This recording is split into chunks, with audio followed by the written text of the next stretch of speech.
C programming నేర్చుకుందామని వచ్చారా? అయితే ఈ సిరీస్ మీకోసమే. ఏ ఎపిసోడ్ని మిస్ కాకుండా ఎండ్ వరకు అన్ని ఎపిసోడ్స్ ఫాలో అవ్వండి, మీకు ఫుల్ క్లారిటీ వస్తుంది. అండ్ నేను Jashnavi, I'm pursuing my BTech at Andhra university. Welcome back to exploring with Janu. ఈ సి లాంగ్వేజ్ వల్ల మీకుండే యూజెస్ ఏంటంటే, సి లాంగ్వేజ్ వల్ల లాజికల్ థింకింగ్ పెరుగుతుంది, మంచిగా లాజిక్గా ఆలోచిస్తారు. మీరు ఫస్ట్ పైథాన్ నేర్చుకున్నారు అనుకోండి, అందులో సింపుల్ సింటాక్స్ ఉంటుంది, ఈజీగా నేర్చుకుంటారు. అదే ఫస్ట్ సితో స్టార్ట్ చేస్తారు అనుకోండి, పైథాన్ మీకు చాలా అంటే చాలా ఈజీ అయిపోతుంది. సి అనేది కొద్దిగా ఎలా అంటే లాజిక్గా ఉంటుంది, అంటే క్లీన్ సింటాక్స్ ఉంటుంది, ప్రతిదీ నీట్గా ఇన్స్ట్రక్షన్స్తో ఉంటుంది. పైథాన్ అంటే సింపుల్గా ఉంటుంది, బట్ సి అనేది లాజికల్గా క్లీన్ సింటాక్స్తో ఉంటుంది. అండ్ ఫస్ట్ సి నేర్చుకున్నారనుకోండి, మిగతా లాంగ్వేజ్ మీకు సింపుల్గా అనిపిస్తాయి. ప్రోగ్రామింగ్ ఎలా నేర్చుకుందామంటే, ఫస్ట్ నేను వీడియోస్లో మ్యాక్సిమం ఎక్స్ప్లెయిన్ చేస్తాను, ఏమన్నా మెయిన్ పాయింట్స్ వస్తే వాటిని డిస్ప్లే చేస్తాను. అండ్ ప్రోగ్రామింగ్ నేను చేసింది స్క్రీన్ షాట్ డిస్ప్లే చేస్తాను. అండ్ చాలామంది పీపీటీస్ అడుగుతున్నారు. పీపీటీస్ అయితే నేను ప్రిపేర్ చేసి ప్రజెంట్ చేయలేను, కానీ ఇప్పుడు నోట్స్ని నేను మ్యాక్సిమం ప్రిపేర్ చేసి ఇన్స్టాగ్రామ్లో పోస్ట్ చేస్తాను. వీడియో రిలీజ్ అయిన వెంటనే ఇన్స్టాగ్రామ్లో కూడా నోట్స్ రిలీజ్ అవుతుంది. ఇన్స్టాగ్రామ్ లింక్ని డిస్క్రిప్షన్లో ఇస్తాను, ఒకసారి చెక్ చేయండి, ఫాలో చేసేయండి. అండ్ అలానే మ్యాక్సిమం ఈ 1 వీక్ డిస్కస్ చేసుకునేదంతా సండే రోజు లైవ్ పెట్టి డిస్కస్ చేద్దాం. సండే రోజు ఖచ్చితంగా లైవ్ వస్తుంది, మ్యాక్సిమం అందరూ జాయిన్ అవ్వండి. మీకు ఏమైనా డౌట్స్ ఉంటే ఆ రోజు క్లారిఫై చేస్తాను. సి ప్రోగ్రామింగ్ అనేది general purpose programming language and అలానే వెరీ పాపులర్ ప్రోగ్రామింగ్ లాంగ్వేజ్. దీన్ని వచ్చేసి డెనిస్ రిచయ్ గారు క్రియేట్ చేశారు in 1972 at Bell Laboratories. It has been used to develop databases, operating systems, applications etcetera. ఎలా చేయాలక్క, ఎక్కడ చేయాలక్క అని మీరు అడిగితే, మీ దగ్గర ల్యాప్టాప్స్ అవైలబుల్గా ఉంటే విఎస్ కోడ్ కానీ, డెవ్++ కానీ, కోడ్ బ్లాక్స్ కానీ ఇన్స్టాల్ చేసుకొని చేయొచ్చు. అండ్ మీ దగ్గర ల్యాప్టాప్స్ అవైలబుల్గా లేకపోతే మీకు కూడా ఒక సజెషన్ అయితే ఇస్తాను. ఏంటంటే, మీ మొబైల్లో గూగుల్లో ఆన్లైన్ జీడీపీ కంపైలర్ అని సెర్చ్ చేస్తే సికి, పైథాన్కి, జావాకి ఇలాగ చాలా ఉంటాయి. సో మీ సి కంపైలర్ మీద క్లిక్ చేస్తే, ఆన్లైన్ జీడీపీ కంపైలర్లో సి కంపైలర్ మీద క్లిక్ చేస్తే అక్కడ మీరు సి ప్రోగ్రామింగ్ రన్ చేయొచ్చు. మనం ఇప్పటి వరకు డిస్కస్ చేసింది ఒకసారి బ్రీఫ్గా చూద్దాము. ఫస్ట్ వచ్చేసి ఎవరు క్రియేట్ చేశారు, ఎప్పుడు క్రియేట్ చేశారు, ఎక్కడ క్రియేట్ చేశారు అని డిస్కస్ చేసాము. తర్వాత ఈ సి ప్రోగ్రామింగ్ లాంగ్వేజ్ దేనికి యూజ్ అవుతుంది అనేది డిస్కస్ చేసాము. తర్వాత ల్యాప్టాప్స్ ఉన్నవాళ్ళు ఎక్కడ ప్రోగ్రామ్ చేయాలి, ల్యాప్టాప్స్ లేకుండా ఉన్నవాళ్ళు మొబైల్లో ఎక్కడ ప్రోగ్రామింగ్ చేయాలి అనేది కూడా డిస్కస్ చేసాము. ఇప్పుడు వచ్చేసి మీకు ఇది ఇంట్రడక్షన్ క్లాసే కాబట్టి సింపుల్ ప్రోగ్రామ్ ఒకటి చెప్తాను, హలో వరల్డ్ ప్రోగ్రామ్ చెప్తాను.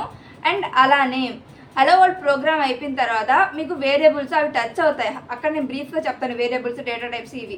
సో మీకు అక్కడ బ్రీఫ్గా టచ్ అవుతాయి, అవి మీకు ఇప్పుడు అవసరం లేదు. నెక్స్ట్ క్లాస్ నుంచి మీకు క్లారిటీగా చెప్తాను, డీటెయిల్గా చెప్తాను. ఇక్కడ జస్ట్ మీకు ఆ టర్మ్స్ని ఒకసారి వింటారు, దాని గురించి మీరు కంగారు అయితే పడద్దు. నెక్స్ట్ క్లాస్ నుంచి మీకు అర్థమవుతుంది. నేను డిసిప్లే చేసిన ప్రోగ్రామింగ్ ఒకసారి జాగ్రత్తగా అబ్జర్వ్ చేయండి. ఒకసారి ఫస్ట్ లైన్ చూడండి, అది హెడర్ ఫైల్ లైబ్రరీ అంటాము, లేదా స్టాండర్డ్ ఇన్పుట్ అవుట్పుట్ లైబ్రరీ అని కూడా అంటాము. సెకండ్ లైన్ అబ్జర్వ్ చేయండి, ఇంట్ మెయిన్ అని, అది మెయిన్ ఫంక్షన్. అండ్ అక్కడ ఇంట్ అని ఉంది కదా, అక్కడ వాయిడ్ అని కూడా పెట్టచ్చు. థర్డ్ లైన్ ప్రింట్ఎఫ్ అని, తర్వాత బ్రాకెట్స్లో డబుల్ కోయట్స్ వచ్చి టెక్స్ట్ ఉంది. అండ్ లాస్ట్లో సెమీకాలం ఉంది, చూసారా?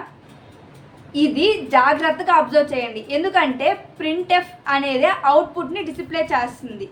ప్రింట్ ఎఫ్ సింటాక్స్ జాగ్రత్తగా గమనించండి. ప్రింట్ ఎఫ్ అన్నిటిలో ప్రింట్ అని ఉంటుంది, పైథాను ఇలాగ వాటిల్లో. సో సిలో మాత్రం అలా ఉండదు, ప్రింట్ ఎఫ్ అని ఉంటుంది. ఖచ్చితంగా ప్రింట్ ఎఫ్ అని పెట్టాలి, ఎఫ్ అని పెట్టకపోతే ఎర్రర్ వస్తుంది. ఇది ఒకటి గుర్తుపెట్టుకోండి, ఖచ్చితంగా ఎఫ్ అని పెట్టాలి, ప్రింట్ ఎఫ్ అని పెట్టాలి.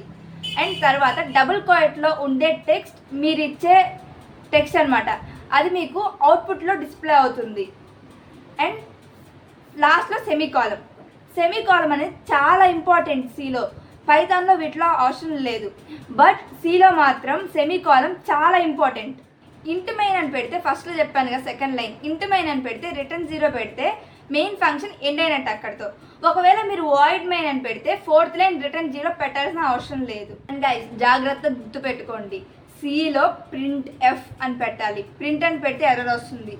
లాస్ట్లో సెమీకాలం పెట్టకపోయినా ఎర్రర్ వస్తుంది. ఈ ప్రింట్ ఎఫ్ అనేది ఎందుకంటే అవుట్పుట్ డిస్ప్లే చేస్తుంది ఇది. ప్రోగ్రామింగ్ లాంగ్వేజ్లో ఇచ్చే ప్రోగ్రామింగ్ ఇన్స్ట్రక్షన్స్ని స్టేట్మెంట్స్ అని అంటాం. కమింగ్ టు కామెంట్స్, ఇవి వచ్చేసి ఖచ్చితంగా ఇవ్వాల్సిన అవసరం అయితే లేదు. ఇవి ఇస్తే ఏమవుద్దంటే కోడ్ని ఈజీగా ఎక్స్ప్లెయిన్ చేసిన వాళ్ళు అవుతారు. అండ్ అలానే make it more readable. Sir దీన్ని అబ్జర్వ్ చేయండి. int a = 5. మీకు చెప్పాను కదా నేను నెక్స్ట్ క్లాస్లో కీవర్డ్స్, వేరియబుల్స్, డేటా టైప్స్ ఇవి డిస్కస్ చేద్దామని. ఇక్కడ మీకు జస్ట్ ఆ టర్మ్స్ని వినిపిస్తాను. int a = 5. int అనేది కీవర్డ్ అండ్ దీన్ని డేటా టైప్ అని కూడా అంటాము.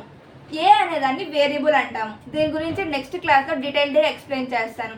అండ్ ఇది కానీ మీకు యూజ్ అయింది అనిపిస్తే లైక్ చేసి వెంటనే మన ఛానల్ని సబ్స్క్రైబ్ చేసుకోండి. ఎందుకంటే అప్కమింగ్ వీడియోస్ని మిస్ కాకుండా ఉంటారు. అండ్ మీకు నోట్స్ కావాలి అనుకుంటే ఇన్స్టాగ్రామ్ పేజ్ని డిస్క్రిప్షన్లో మెన్షన్ చేస్తాను. ఒకసారి దాన్ని కూడా చెక్ చేయండి, అందులో నోట్స్లో వస్తాయి. సో దాన్ని కూడా ఒకసారి ఫాలో చేసేసేయండి, ఎందుకంటే నోట్స్ కూడా మిస్ కాకుండా ఉంటారు.